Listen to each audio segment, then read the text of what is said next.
You know, I've never actually had a true pumpkin spice latte.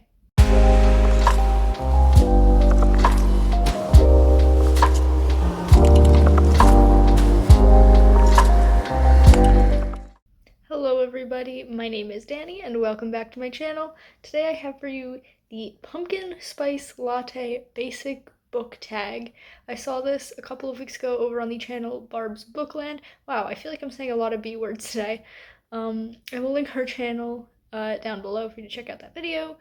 The original seems to be deleted, so can't really link that. But basically, this tag has 11 questions, all centered around like the whole cliche, basic autumnal vibe pumpkin spice latte thing. And I thought they were really fun, so I'm here to do it today. So the first question is for leggings, and that is a book that you ran out to buy or pre-order, and my answer for that is Removable Echo by Anne Sophie. If you didn't know, Anne is one of my dearest friends here on YouTube, and so when I heard she was publishing her book, I immediately had to buy it. I'm pretty sure I ordered it like the week it came out. It's so good. It is like a sci-fi dystopian book. It is the first in a trilogy, and all three books are out, so if you're looking for something quick to binge, they're all pretty short, around 200 pages, and they're very good, so highly recommend.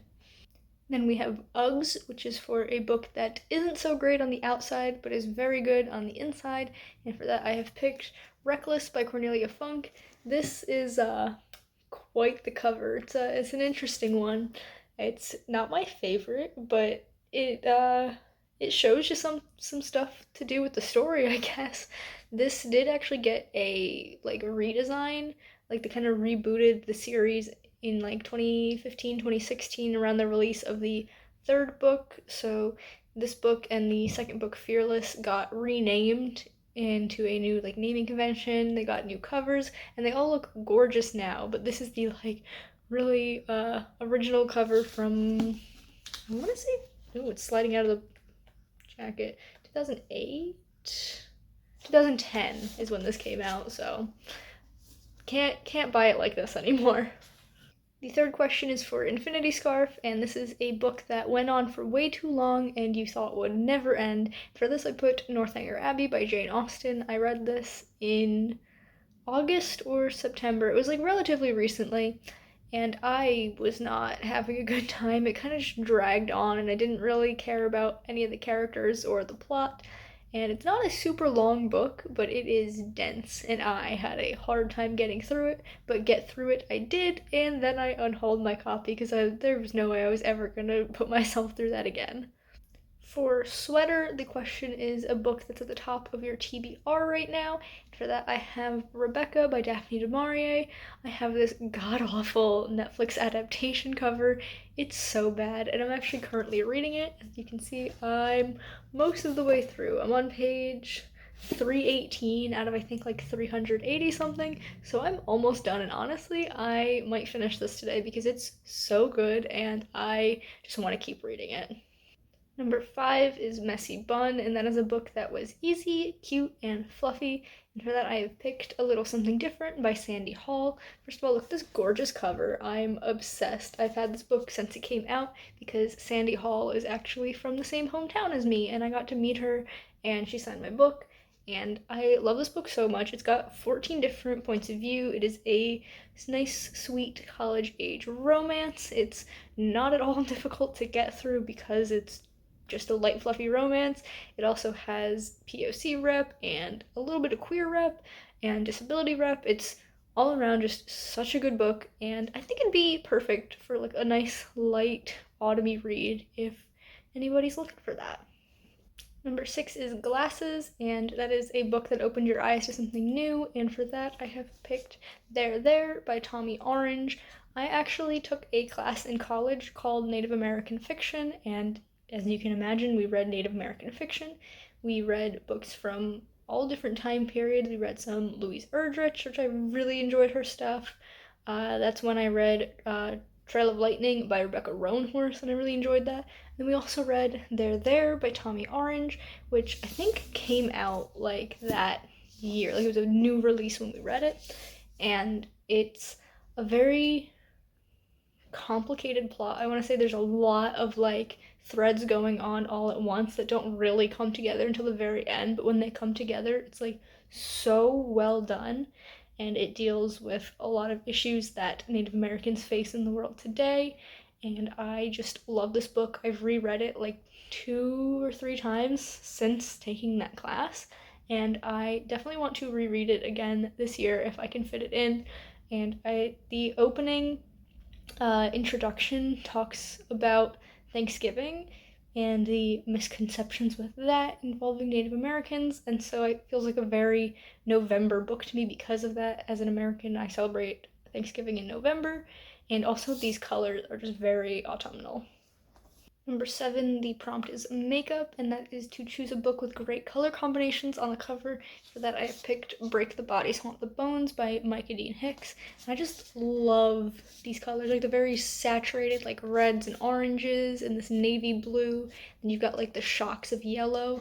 I just think this cover is stunning, and this book is wild, and I love it so much. And I think this cover very much fits the vibes of the story, and I just can't talk about it enough. It's so, so good. I read it earlier this year, and it's one of my favorite books. Number 8 is Manicure, and the prompt for that is to pick a book with staying power, and for that I picked Wuthering Heights by Emily Bronte, and I don't have my copy in my hand right now because it is at the bottom of a tall stack of books, and I didn't feel like digging it out, so I just didn't. And I think this book has staying power because it came out 175 years ago. And yet, I read it earlier this month and I was so sucked into it, so drawn to the story. Like, it was unbelievable. It felt like a soap opera. Like, they could have made that into like a telenovela and it would be a hit today. Like, it was so good. And if that's not the definition of staying power, I don't know what is. Number 9 is A Cute Bag, and this is a book that you want to carry around everywhere and recommend to everyone you see, and to absolutely no one's surprise, I have picked The Bone Houses by Emily Lloyd Jones. This is my favorite book of all time, and I just need everyone else to read it, and that's all I'm going to say because I blab about this book in every single video that I can. Number 10 is iPhone, and that is a book that you were glued to and read super fast. For that, I'm putting If We Were Villains by M.L. Rio. That is actually the last book that I finished, and I couldn't put it down. I was reading it as an ebook, and I remember just kept going like so fast because I was just scanning through the words so quickly because it was so, so good. I'm absolutely obsessed. I want a physical copy of this book so bad so that I can keep rereading it. And eventually, when I start tabbing my books, which is something that I do want to do, I want to start annotating books, that is definitely one that I will be annotating. And finally, number 11 is The Pumpkin Spice Latte. And for this, it is to pick a book with food or drinks on the cover or in the story. And this one was so hard, I kind of bent the prompt a little bit because I looked at so many of my books and none of them had this.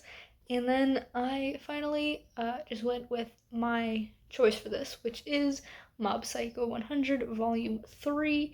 And I picked it because down here Mob is holding his groceries. And I'm like, you know what? That's close enough to food on the cover, so that's why I picked this. Also, it feels pretty autumnal for this time of year because it's got like that gray and like orange. It feels autumnal to me. I don't know. I didn't like go out of my way to pick autumnal books for this list, but I think most of the books that I've picked for the answers to these questions fit the autumnal vibe. And that was all of the questions. I had a great time finding books for these prompts. If you enjoyed this video, please be sure to give it a big thumbs up. You can just subscribe to my channel for more content, and that way I will see you in the next one. Goodbye, guys.